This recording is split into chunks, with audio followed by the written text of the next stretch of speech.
জঙ্গলরাজ ফিরে আসতে চলেছে বিহারে। রাজনৈতিক মহল কিন্তু এই কথাই বলছে। বিহারের শিল্পপতি গোপাল খেমকার হত্যায় প্রধান অভিযুক্ত পুলিশের গুলিতে নিহত।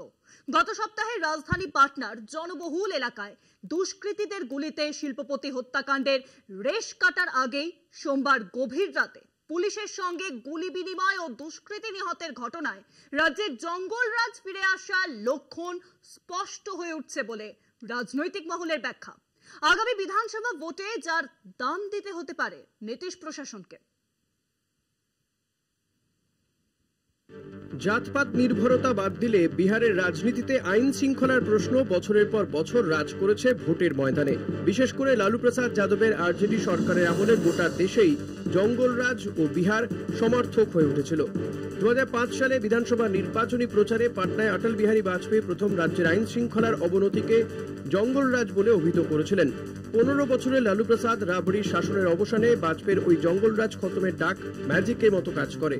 মুখ্যমন্ত্রী আসনে বসে জঙ্গলরাজের অবসান ঘটানোই ছিল জেডিইউ সুপ্রিমোর রাজনৈতিক চ্যালেঞ্জ। তারপর বারে বারে শিবির বদলেও 2 দশক বিহারের ক্ষমতায় টিকে রয়েছেন নীতিশ কুমার, যার অন্যতম কারণ ছিল রাজ্যে আইন শৃঙ্খলার উন্নতি সাধন।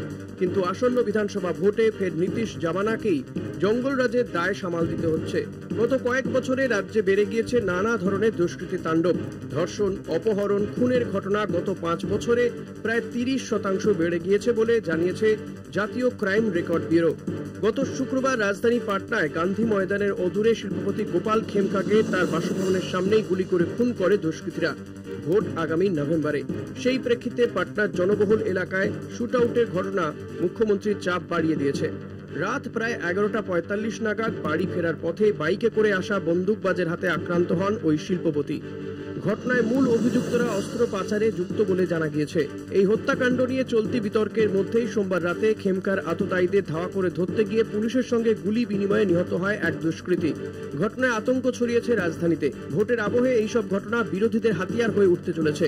যে ইস্যুতে ভর দিয়ে রাজ্যে 20 বছর আগে ক্ষমতায় বসেছিলেন নীতিশ, এবার কি সেই জঙ্গলরাজি তার পথে কাটা হতে চলেছে?